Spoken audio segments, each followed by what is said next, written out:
देखो, तो trigonometry chapter में ना ऐसे देखो, अभी मैथ्स में ना सबको ऐसा लगता है कि ट्रिगोनोमेट्री जो चैप्टर है वो काफी ज्यादा हार्ड है, ओके। बट अगर कंसेप्चुअली आप लोगों ने समझा ना तो ट्रिगोनोमेट्री चैप्टर कुछ भी हार्ड नहीं होता, okay. Give me a minute, एक कॉल आ रहा है मुझे।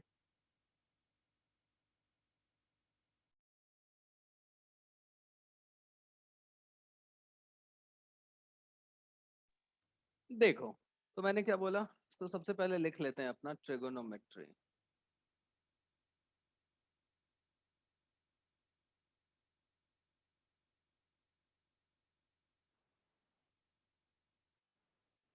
देखो, अब ट्रिगोनोमेट्री में बेसिकली जो हमें पढ़ना है, मैं क्या बोल रहा था कि बहुत सारे लोगों को ऐसा लगता है ट्रिगोनोमेट्री बहुत हार्ड है, मगर कुछ भी नहीं रहता। ट्रिगोनोमेट्री में अगर नाम देखोगे तो ट्रिगोनोमेट्री में क्या नाम है, इसमें ट्राइगोनोमेट्री मतलब मेजरमेंट ऑफ थ्री साइड्स, है ना। थ्री मतलब हो जाता है कितना, थ्री। थ्री साइड्स की मेजरमेंट होती है यहाँ पे। तो थ्री साइड्स किसके होते हैं ज्योग्राफिकली, हमारे पास जो है वो किसका होता है, ट्रायंगल का, है ना। तो ट्रायंगल में तो चलो सबसे पहले ना एक ट्रायंगल में ड्रॉ कर लेता हूँ। तो बेसिकली जो ट्रिगोनोमेट्री है अपनी, वो राइट एंगल ट्रायंगल पे डील करती है। तो इसके पहले हमने ट्रायंगल नहीं पढ़ा तो कोई दिक्कत नहीं। क्या बोल रहे हैं? हमने इसके पहले ट्रायंगल नहीं पढ़ा है तो कोई दिक्कत नहीं होगा। नहीं नहीं, कोई दिक्कत नहीं होगा, डोंट वरी। ट्रिगोनोमेट्री और ट्रायंगल का मतलब, ट्रायंगल्स के प्रॉपर्टीज से ट्रिगोनोमेट्री को कोई ज्यादा लेना देना है नहीं, ओके। हाँ देखो, और जितनी प्रॉपर्टी से लेना देना है उतना आप लोगों को पहले से ही पता है। Now have a look. तो बेसिकली अभी ट्रिगोनोमेट्री यूज कहाँ पे होती है? एक्चुअली ओल्डन डेज में जितने भी डिस्टेंस पे ऑब्जेक्ट्स थे, मतलब जैसे कि मून, स्टार्स, वो सब की डिस्टेंस फाइंड आउट करने के लिए ट्रिगोनोमेट्री यूज में आती थी। या फिर जनरली आज भी, जैसे कि कोई एक ऑब्जेक्ट अगर है आपके सामने, चलो मान लिया कि हमारे पास ना एक ट्री है, बहुत लंबा सा ट्री है, ओके। और इसकी हमें हाइट पता करनी है, ओके। अब हाइट पता करने के लिए क्या करोगे, जा करके वहां पे मेजरिंग टेप से जाके ऊपर नापोगे? नहीं ना। तो क्या करते हैं ना, वी यूज ट्रिगोनोमेट्री, क्योंकि इतनी बड़ी मेजरिंग टेप, सोचो कितने बड़े बड़े पेड़ होते हैं, कैसे फाइंड आउट करोगे? बड़ी बड़ी बिल्डिंग्स आपके सामने है, अगर if you have to find out, ऐसे तो बिल्डिंग्स के साइज पहले से ही मेजर्ड रहते हैं, बट कोई ऐसा ऑब्जेक्ट है, कोई पहाड़ है कहीं पे, तो क्या कर सकते हो आप, कैसे फाइंड आउट कर सकते हो? देखो, अभी ना कोई पर्सन कहाँ पे खड़ा है, ओके, हैव अ लुक। कोई पर्सन कहाँ पे खड़ा है, और वो जहां से इसे देख रहा है, इसके हाइट को, यहाँ पे इसका हाइट होगा, इज इट? और जितनी इसकी डिस्टेंस है ग्राउंड से, तो चलो मान लेते हैं बेस से यहाँ पे डिस्टेंस है ना। तो अभी देखो, इसकी हाइट से लेकर के एक राइट एंगल ट्रायंगल क्रिएट हो रहा है ना। समझो यहाँ पे हम ना देख रहे हैं इसे, इज इट? तो बेसिकली जनरली हाइट पता करने में, या फिर इससे डिस्टेंस दो ऑब्जेक्ट के बीच में फाइंड आउट करने का बहुत ज्यादा एक्सट्रीमली यूज होता है। एंड मैथमेटिक्स में, हायर क्लास के मैथमेटिक्स में, trigonometry is the basic thing जो आप सभी को नहीं अगर आता है तो कुछ भी नहीं कर सकते। समझ रहे हो? मतलब, या right, you are listening right. अगर नहीं आता है ट्रिगोनोमेट्री ना, यू विल मीन्स कुछ भी कर ही नहीं सकते आप लोग। इट इज एबीसीडी, जैसे नहीं बचपन में एबीसीडी सीखते हैं, तो वैसे अभी मैथ्स का एबीसीडी है हायर क्लासेस के लिए, आना ही आना है, ओके। चलो, तो इसमें कैसे यूज होता है, कैसे फाइंड आउट करते हैं, तो क्यों राइट एंगल ट्रायंगल हमने लिया, वी नो दैट अभी। तो अभी क्या क्या है, स्टार्ट करेंगे, एंड देन आफ्टर कुछ सम्स के बाद हमें पता चल जाएगा कि कैसे ये हाइट वगैरह फाइंड आउट होता है। तो पहले सर, मैं हाँ बोलो ना। आपने कहा कि प्लैनेट्स और अर्थ के बीच का डिस्टेंस फाइंड करने के लिए हम लोग यूज करते हैं ट्रिग्नोमेट्री। क्या बोला? हाँ बोलो ना, सुन रहा हूँ मैं। सर, आपने कहा कि प्लैनेट्स और ये अर्थ के बीच का हम लोग डिस्टेंस फाइंड करने के लिए ट्रिग्नोमेट्री इस्तेमाल करते हैं। हाँ पहले यूज होता था ना, बोलो हाँ। तो सर, लेकिन उसमें कैसे राइट एंगल फॉर्म करेगा कि नहीं करेगा, वो कैसे पता चलेगा? राइट एंगल तो कोई भी फॉर्म करेगा ना वासु। राइट एंगल किसी भी हाइट को अगर आप माप रहे हो, जैसे देखो अगर किसी भी हाइट को हम मेजर कर रहे हैं, जैसे कि यहाँ से कोई ऑब्जेक्ट है हमारे पास में, ये रहा, और यहाँ पे कोई दूसरा ऑब्जेक्ट है, मान लिया कि ये है हमारा क्या, अर्थ, और ये है मान लेते हैं मून। तो राइट एंगल, चलो हम मान लिया कि जो अपने देखने वाला जो पर्सन है वो यहाँ पे है, इज इट? हाँ, यहाँ से मून को वो देख रहे हैं, तो इससे स्ट्रेट देखो तो हमेशा एक राइट एंगल ट्रायंगल फॉर्म होती है, इज इट? होगा, हाँ, क्योंकि किसी भी हाइट पे आप देख रहे हो, मतलब किसी भी हाइट को आप देख रहे हो, किसी भी डिस्टेंस को आप देख रहे हो ना, तो एक राइट एंगल ट्रायंगल फॉर्म होता ही होता है। जैसे कि देखो यहाँ पे, अब हाँ, अब पंखे को आप ऊपर देख रहे हो, तो आपसे और पंखे के परपेंडिकुलर से अगर ज्वाइन कर दूं मैं, तो वो एक राइट एंगल ट्रायंगल फॉर्म करेगा ही करेगा। जैसे देखो आप कहीं पे ना एक हाइटेड ऑब्जेक्ट पे खड़े हो, मतलब कहीं पे हाइट पे आप खड़े हो, और आपके आगे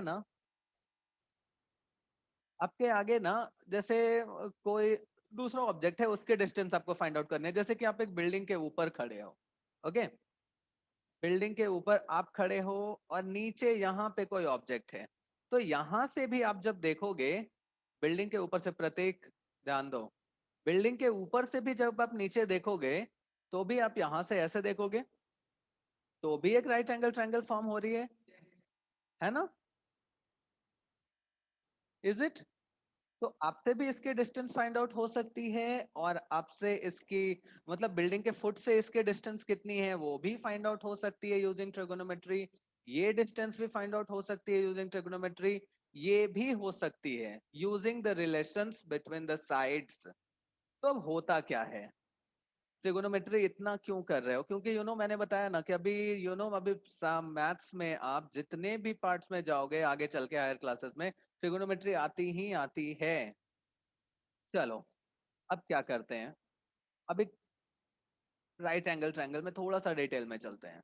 राइट एंगल ट्रायंगल में एक 90 डिग्री होती है, ये तो फिक्स है ना? उधर देख, उधर राइट एंगल ट्रायंगल में एक 90 डिग्री होती है, वो तो फिक्स है, चेंज नहीं होता। मगर बाकी के जो दो एंगल होते हैं वो अक्यूट एंगल्स होते हैं। अक्यूट एंगल कौन से एंगल्स होते हैं? जो कि 90 डिग्री से होता है कम, इज इट? क्या 90 डिग्री से होता है कम? तो इन दोनों में से ना कोई एक एंगल को हम रेफरेंस बना लेते हैं, ओके।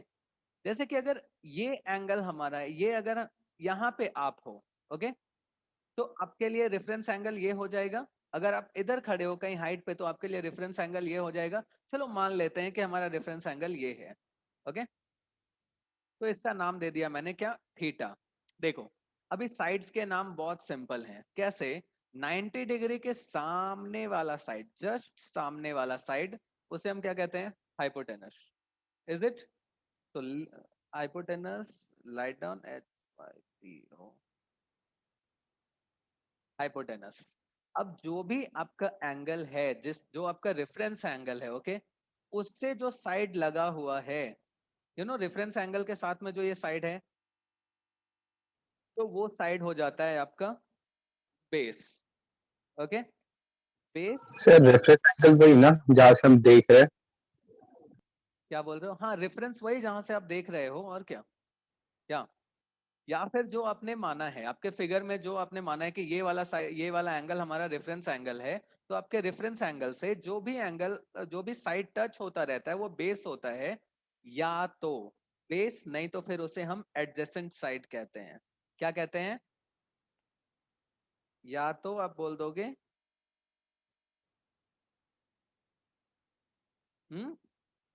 एडजेसेंट साइड, एंड अभी देखो आपके एंगल, जो थीटा, जो भी एंगल है जहां पे आप खड़े हो, उससे अपोजिट वाला साइड को आप अपोजिट साइड कहते हो, अपोजिट साइड, और इसको परपेंडिकुलर भी कहते हैं,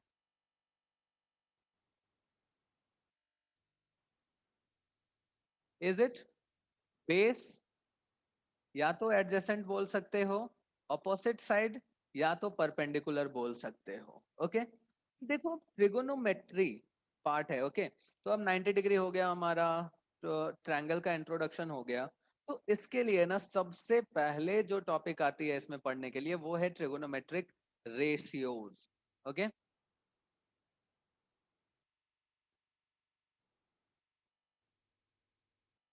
ट्रिगोनोमेट्रिक रेशियोज। अभी देखो ट्रिगोनोमेट्रिक रेशियोज, अभी रेशियो क्या होता है? किसी भी दो यूनिट को आप क्या कर रहे होते हो, कंपेयर कर रहे होते हो, है ना?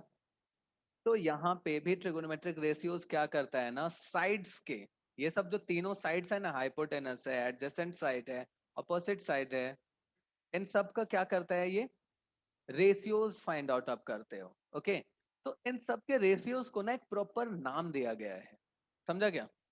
प्रॉपर नाम दिया गया है। क्या नाम दिया गया है?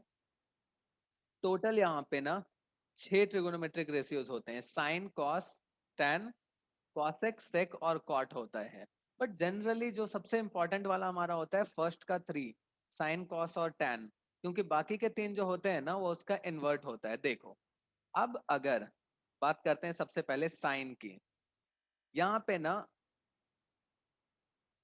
साइन और थीटा लिखते हैं। ओके, थीटा क्यों लिखते हैं? क्योंकि यहाँ पे जो एंगल है हमारा वो क्या होता है, थीटा है। ओके, तो साइन ऑफ थीटा, क्या सर थीटा, वो एंगल, थीटा की एंगल भी तो की कोई क्या बोल रहे हो?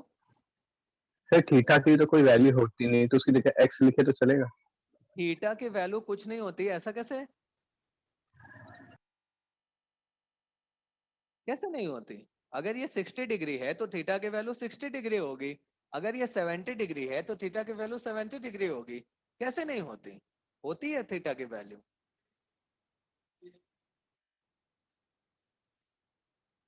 अब बता रहा हूं ना, sine is a name. Okay, sine क्या है आपका, नाम है, जस्ट एक नाम है। ओके, थीटा क्या है, यहाँ पे का जो एंगल है वो, हाँ, तो साइन ऑफ थीटा। अब ये नाम किस चीज का नाम है ये? ओके, तो रेशियो क्या, किसका, परपेंडिकुलर अपॉन,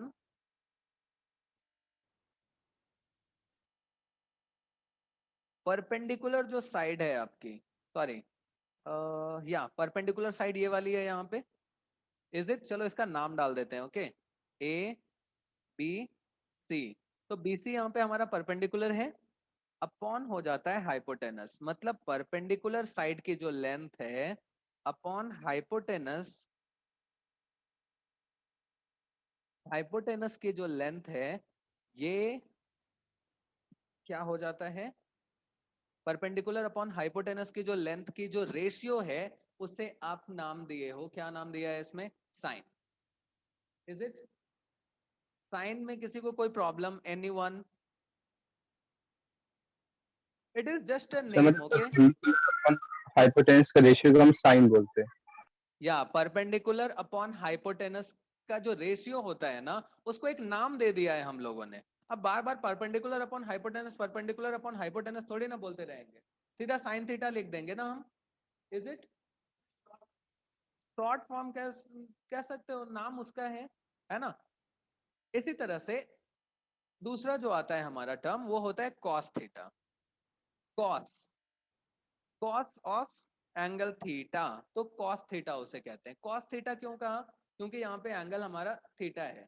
ओके, हाँ, तो कॉस जो हमारा रेशियो होता है वो किसका किसका होता है, ये देखो, cos is the ratio of base upon hypotenuse, base A B है, और एडजेसेंट साइड बेस को कह सकते हो आप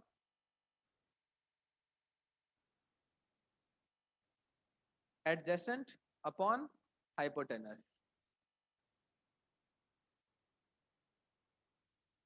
मतलब कि एडजेसेंट अपॉन हाइपोटेनस की जो रेशियो होगी उसका नाम क्या दिया है हम लोगों ने, कॉस थीटा दिया है, नाम दिया है और कुछ भी नहीं। ठीक है, सर ये हाँ, थीटा लगाना जरूरी है? क्या बोल रहे हो? ये थीटा लगाना जरूरी है? हाँ, थीटा लगाना जरूरी है, ये पूछ रहा है क्या? हाँ। हाँ, थीटा लगाना जरूरी है। क्यों, ये थीटा क्या रोल प्ले करता है वो देखो। एक्चुअली एक बात बताओ, अभी देखो मैं 3 एंगल ड्रॉ करता हूं यहाँ पे, एक ये है, दूसरा ये है, और तीसरा यहाँ पे ये है। तीनों में मैंने थीटा दिया है एंगल का नाम। अच्छा एक बात बताओ, ये तीनों थीटा सेम है क्या? तीनों एंगल सेम है क्या? नहीं है ना? नहीं सर। हाँ, तो यहाँ पे क्या होता है बच्चे कि जब आप रेशियोज निकालते हो, रेशियोज जब आप निकालते हो किसी भी चीज, किसी भी साइड का, तो ये एंगल जो है ना वो बहुत बड़ा रोल प्ले करता है। ओके, एंगल बहुत बड़ा रोल प्ले करता है, दैट्स वाई वहां पे थीटा होना इंपॉर्टेंट है। क्योंकि एलिवेशन उससे पता चलेगा ना कितना है। अगर 2 डिग्री है तो बहुत कम एलिवेशन है, अगर 60 डिग्री है तो ज्यादा है, 70 है तो उससे भी ज्यादा है ना? तो थीटा वहां पे इंपॉर्टेंट है, कॉस थीटा। थीटा क्यों? कॉस 30 डिग्री दिया है वहां पे। ओके,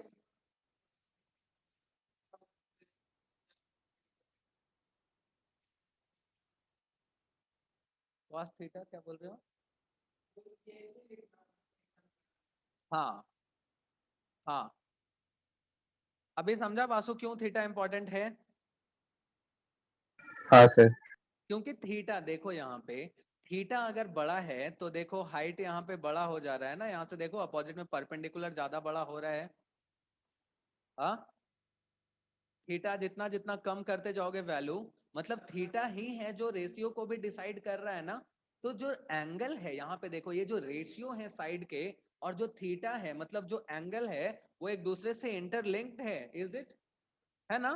बड़ा एंगल, तो साइड पे देखो कैसे सामने वाला साइड जो है अपना बड़ा हो रहा है, मतलब एक दूसरे से ये सब रिलेटेड है। इसके वजह से थीटा वहां पे इंपॉर्टेंट है, नहीं रहेगा तो वो पूरा पार्ट खत्म ही हो सर जाएगा वो। हाँ जैसे बोलो। हम बोल सकते हैं थीटा हमारा 60 डिग्री है।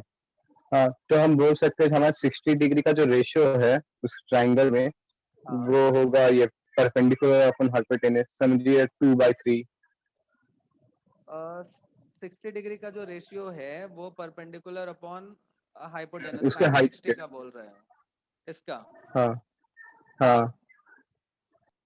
फिर से बोलना एक बार, क्वेश्चन मैं सुना नहीं। तो जैसे मैं बोल रहा हूँ, समझिए आपका थीटा 60 है और आपको एक हाँ ट्राइंगल दिया है एबीसी। समझ लिया हाँ आपका परपेंडिकुलर 5 है और हाइपोटेनस 6। तो जो हाँ। 60 डिग्री होगा उसका रेशियो होगा 5/6। देखो एक चीज बताता हूँ, सुनो। एक्चुअली थीटा जो है और इधर 5/6 दिया है ना, तो वो ना डिपेंड करता है, क्योंकि एग्जैक्टली तुम जो बोल रहे हो ना वो शायद हो भी सकता है, नहीं भी हो सकता है। कैसे?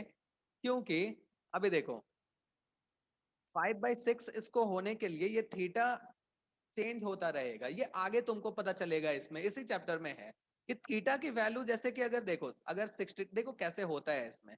हैव अ लुक एवरीवन, एक मिनट मुझे सिर्फ टैन बता लेने दो, देन आफ्टर मैं बताता हूँ कि 60 डिग्री और 40 डिग्री ये सब का क्या प्रॉब्लम, कहाँ पे कैसे होता है। ओके, देखो अभी टैन जो हमारा है, साइन कॉस के बाद आता है टैन थीटा।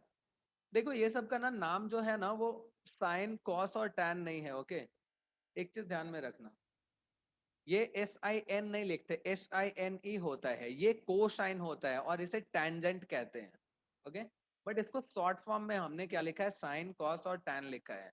तो tan theta is equals to हमारा हो जाता है परपेंडिकुलर अपॉन बेस,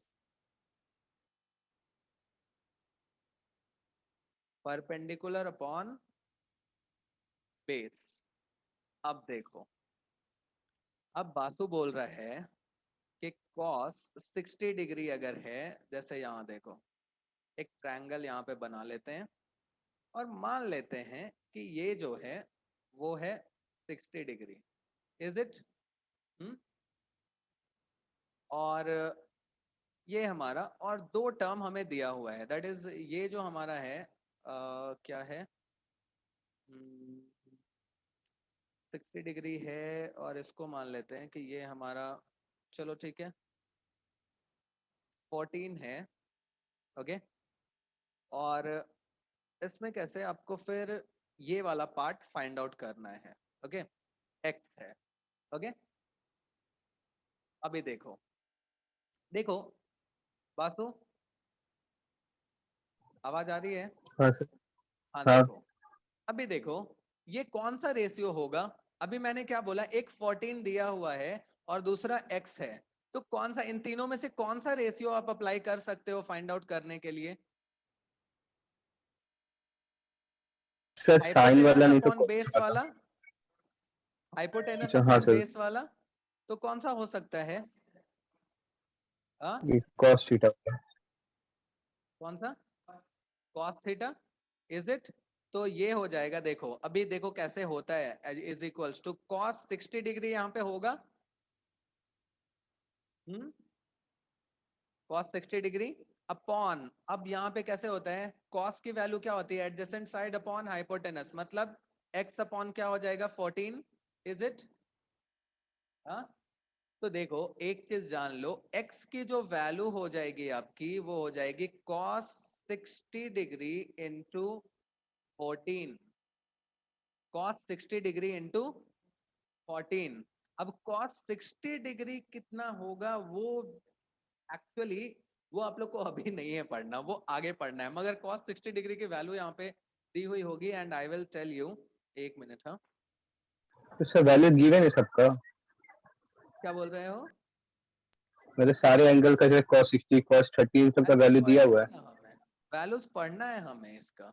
ओके, तो cos 60 डिग्री की वैल्यू होती है 1/2 इंटू 14, मतलब ये कितना हो जाएगा 7। अभी देखो x इज इक्वल्स टू यहाँ पे कितना हो गया बासु, 7। 7 हो गया। तो देखो अभी ये जो रेशियो अभी आएगा आपका ये दैट इज 1/2 का रेशियो रहेगा। तो अभी समझा कि ये 60 डिग्री कैसे इंपॉर्टेंट है, देखो इसीलिए मैं अभी नहीं बता रहा था क्योंकि आप लोग हो जाओगे कंफ्यूज कि ये डिग्री क्या इंपॉर्टेंट रोल करता है। जैसे ही ये थीटा की वैल्यू में चेंज कर दूंगा, एक्स की वैल्यू चेंज होगी या नहीं होगी बताओ वासु? सर नहीं होगी। नहीं होगी, अच्छा ठीक है। सर चलो एंगल डिफरेंस में आपको हाइपोटेनस और वो क्या बोल रहे परपेंडिकुलर हो, में डिफरेंस होगा ना, बेस तो सर सेम ही रहेगा, एंगल कुछ भी रहे। एंगल कुछ भी रहे ऐसा है क्या? अच्छा अरे देखो हाँ ये x अभी बेस हमें पता नहीं है ना वासु, समझ रहे हैं? बेस सेम कैसे हो सकता है, बेस भी तो बड़ा हो जाएगा ना। अभी देखो जैसे कि एंगल अगर मैंने बढ़ा दिया, ओके, एंगल अभी यहाँ पे मैंने 60 डिग्री के जगह पे कर दिया कितना, 60 डिग्री के बाद कौन सा है यहाँ पे, 60 डिग्री के बाद तेरा स्टैंडर्ड एंगल इसका नहीं आता, तो 90 आएगा। कॉस, क्या बोल रहे हो, कॉस cos जो है 90। हमारा, चलो ठीक है इसको ना थोड़ा कम कर लेते हैं, 60 डिग्री की जगह पे इसको 30 डिग्री कर देते हैं, ओके। तो देखो x की वैल्यू ना जैसे जैसे ये कम होगा ना वो कम होता जाएगा, देखो यहाँ पे हैव अ लुक, सॉरी शायद ज्यादा हो जाएगा इसमें, ये देखो अभी cos 30 degree is equals to हो रहा है कितना, x upon 14, is it? Again x is equals to cos 30 into 14। अब cos 30 की जो वैल्यू होती है वो होती है √3/2 इंटू 14, मतलब 7, √3 इंटू 7 हो जाएगा, x इज इक्वल्स टू, मतलब x इज इक्वल्स टू 7√3 हो जाएगा, इज इट? तो अभी आप लोग एक मिनट, अभी आप लोग ये थीटा वाले चक्कर में जाओ मत, ओके। पहले आप लोग थीटा आप लोग समझ लो कि अभी यहाँ पे नहीं है, ओके। एंगल की जो वैल्यू है यहाँ पे, मतलब जस्ट हैव अ लुक, अभी थीटा वाले में घुस जाएंगे ना तो क्या हो जाएगा, आप लोग सब हो जाओगे पूरे के पूरे कंफ्यूज। चलते हैं आगे, ओके। तो साइन कॉस और टैन के बारे में हम लोगों ने पढ़ा, कुछ थोड़ा बहुत गया क्या दिमाग में, एनीवन एल्स? आप लोग यहाँ पे सिर्फ बासु ही नहीं है और भी लोग हैं, थोड़ा बहुत हाँ यहाँ से सर दिमाग में? समझा। हाँ, तो देखो अब एंगल जो है सर ना वो, हाँ बेटा बोलो ना। सर थोड़ा कंफ्यूजन हो रहा था तो फिर से बता सकेंगे? कौन सा वाला पॉइंट पे बताओ? Sir theta. थीटा या टोटल? थीटा। थीटा, ये वाला थीटा क्या होता है वो? हाँ। अच्छा देखो, एक मिनट, हाँ, बाकी सब लोग ना अपनी अपनी कंफ्यूजन ऐसे कर लो दूर। मैं ना एक काम करते हैं, इसको चलते हैं थोड़ा सा आगे, इसमें मैं कर लेता हूँ पेज चेंज, ओके, एंड फिर से एक ट्रायंगल ड्रॉ करते हैं। यहाँ देखो, ये एक राइट एंगल ट्रायंगल है। अब राइट एंगल ट्रायंगल में 90 डिग्री के सामने वाले साइड को हम क्या कहते हैं? हाइपोटेनस।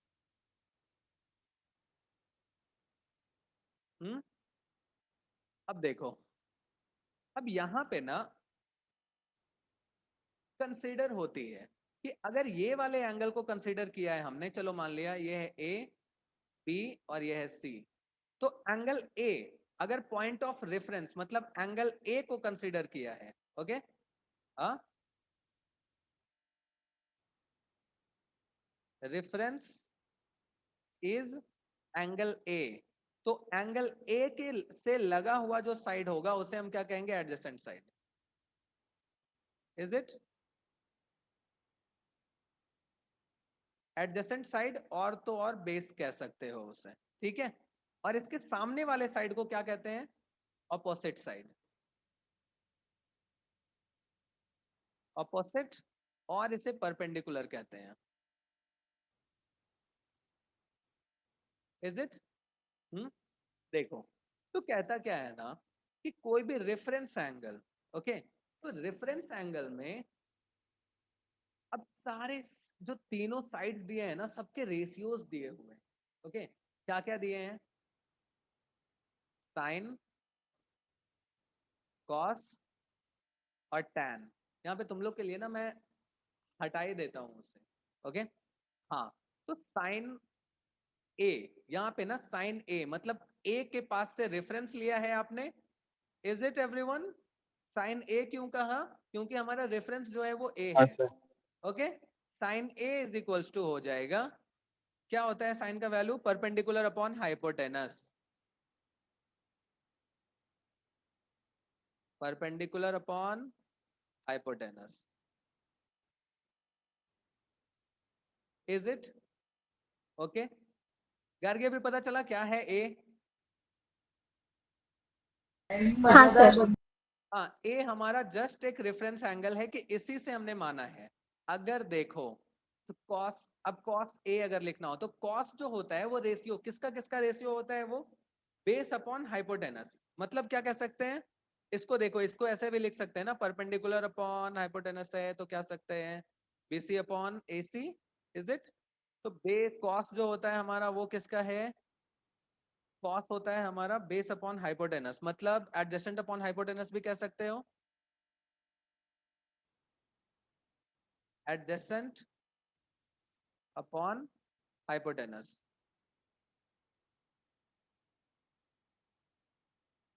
तो इसको ऐसे लिख सकते हैं, A B upon A C. Is it? अब tan a is equals to यहाँ पे हो जाएगा कितना? tan जो रेशियो होती है वो होता है किसका? एनीवन? अभी तुरंत बताया था मैंने, अभी तुरंत बताया था मैंने, क्या था? E by A B. Perpendicular upon base, और एडजेसेंट लिख सकते हो। अब आप लोगों को कंफ्यूजन होगी है कि ए लिखना जरूरी ही क्यों है? ए पूरा का पूरा हटा दें तो? Is it? तुम लोग को ऐसा नहीं लग रहा है कि ए क्यों लिख रहे हैं, कंफ्यूजन हो रही है तो? एनीवन? किसी को ऐसा लग रहा है क्या कि ए क्यों लिख रहे हैं अगर कंफ्यूजन हो रही है तो? हाँ सर। बीसी अपॉन क्या हो जाएगा? ए बी हो जाएगा। देखो, ए लिखना यहाँ पे ना बहुत इंपॉर्टेंट है। क्यों इंपॉर्टेंट है? क्योंकि चलो एक और ट्रायंगल मैं ड्रॉ कर देता हूँ, सेम ट्रायंगल, हाँ, सेम ट्रायंगल मैं यहाँ पे ड्रॉ कर देता हूँ। और यहाँ पे जो हमारा reference A B and C, okay, यहाँ पे भी हमें पता है हाइपोटेनस कौन सा है। अब यहाँ पे जो रेफरेंस एंगल आपका है ना बच्चे, ये मैंने ले लिया कौन सा? सी। हम यहाँ से देख रहे हैं, okay, reference angle is equals to C है। हाँ, तो देखो हाइपोटेनस तो हमेशा ही सेम रहेगा, हाइपोटेनस हमेशा सेम रहेगा ना, क्योंकि 90 डिग्री के सामने वाला होता है। मगर यहाँ पे आपका एडजेसेंट चेंज हो जाएगा ना, क्योंकि जो पहले ऑपोजिट था ए में, अभी वो एडजेसेंट ये हो जाएगा, क्योंकि थीटा के मतलब एंगल के बाजू वाला साइड एडजेसेंट होता है, और आपका ये जो साइड हो जाएगा परपेंडिकुलर, वो ये हो जाएगा। अभी समझ में आया कि थीटा लिखना क्यों इंपॉर्टेंट है? हाँ सर। आगे सर अगर सबको समझा? साइन सी, हाँ, सर अगर ये साइन सी होगा तो ये पी बाई एच तो चेंज हो जाएगा कि वही रहेगा? हाँ ऑफ कोर्स चेंज हो जाएगा। जैसे देखो अभी साइन सी अगर मुझे लिखना होता तो परपेंडिकुलर अपॉन हाइपोटेनस ही होगा वो, मगर यहाँ पे चेंज हो दैट जाएगा। चेंज। परपेंडिकुलर कौन सा इसका हो जाएगा अभी बताओ? ए बी हो जाएगा, ए बी अपॉन ए सी हो जाएगा। Is it? कॉस सी लिखना हो, कॉस सी अगर लिखना हो मुझे यहाँ पे, तो क्या हो जाएगा? एडजेसेंट अपॉन हाइपोटेनस ही रहेगा वो भी, मगर ये वाला पार्ट जो है वो हो जाएगा चेंज। तू समझ रहा है क्या? हाँ, क्या चेंज हो जाएगा अभी बता? cos c is equals to क्या होगा बताओ?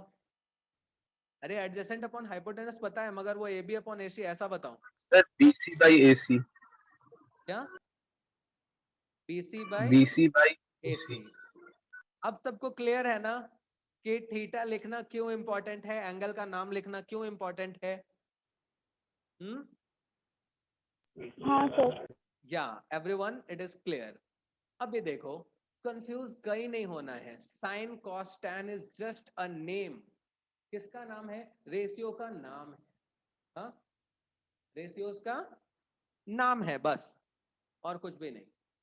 ओके, इसके साथ में ना और भी रेशियोज होते हैं, जैसे टोटल 6 रेशियोज हैं हमारे पास में। ओके, 6 रेशियोज कौन से हैं? Sine, cos, tan, cosec, sorry, cosec, sec, cot. Cosec को बोलते हैं कॉसेकेंट बोलते हैं, ये हो जाएगा सेकेंड, और ये कोटेंजेंट हो जाता है। ओके, बट ये पूरा नाम याद रखने की जरूरत नहीं है, कॉसेक, सेक और कॉट लिखते हो।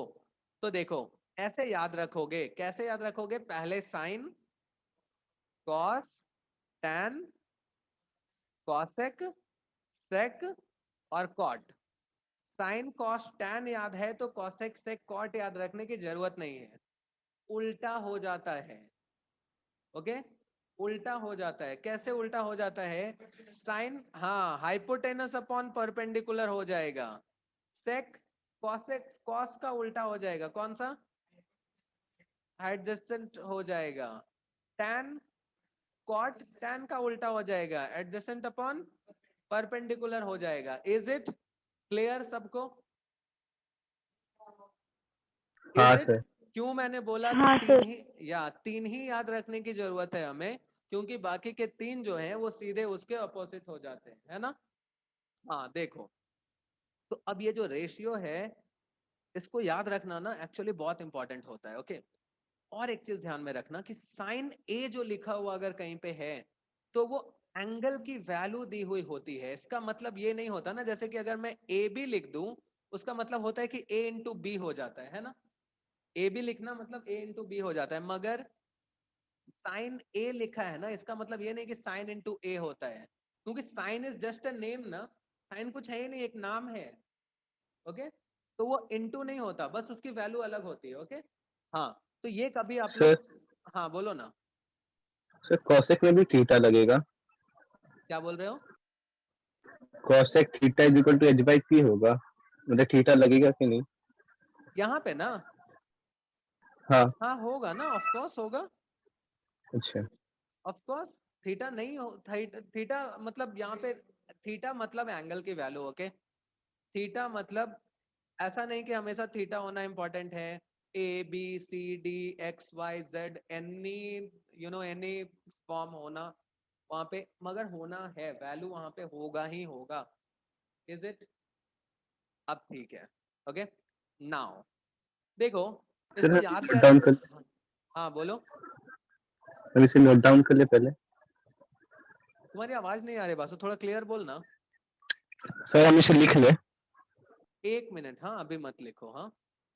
अरे तो एक काम करता हूँ ना, मैं इसका ना पीडीएफ आप लोग को प्रोवाइड कर दूंगा, आप लोग लिख लेना, ओके, बाद में चलेगा? या ये जो अब मेरे पास में स्क्रीन शेयर मैं आपको कर रहा हूँ, इसको मैं पीडीएफ में कन्वर्ट करके आप लोग को भेज दूंगा, ग्रुप में डाल दूंगा, आप लोग बाद में कॉपी कर लेना, उसमें टाइम भी वेस्ट नहीं होगा मेरा, है ना? तो चलो यहाँ पे अभी ना इसको याद करने का एक बहुत अच्छा सा एक उपाय दिया है। देखो एक हिंदी में है, एक इंग्लिश में है, आप लोग को जो अच्छा लगे वो याद कर लेना, ओके? ऐसे होता है, यहाँ देखो अब मराठी में संस्कृत, उर्दू, फारसी सब में अलग अलग रहेगा रे, वो मराठी में तुम लोग को जैसे बनाने का है बना सकते हो। देखो ऐसा होता है, एस तो ओ ए हो जाता है ना, तो C A H T O A, okay? तो मतलब साइन इज इक्वल्स टू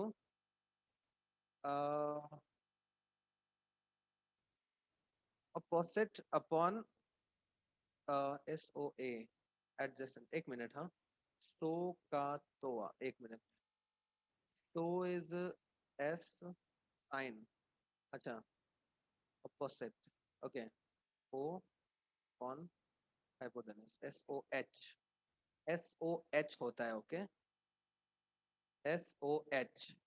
देखो तो का तोआ, ओके, तो एस इज इक्वल्स टू मतलब sine is equals to O upon opposite upon hypotenuse, okay? C मतलब cos is equals to adjacent, adjacent upon hypotenuse, और T मतलब trigono, sorry, opposite upon adjacent, okay? So CAH TOA, okay, तो CAH तोआ is a English, और दूसरा होता है ऐसे, okay? एक होता है ना ऐसे याद रखने का, the time is less than 1 minute. एक काम करते हैं, आप लोग इसके बाद ही वो वाला मैं बताता हूँ, ओके? ये वाला है सो का तोआ, वो याद रख सकते हो, इसका पीडीएफ लिखने की जरूरत नहीं है, I will provide you all. तो अभी 1 मिनट के बाद ही स्टार्ट करेंगे हम वो, ठीक है?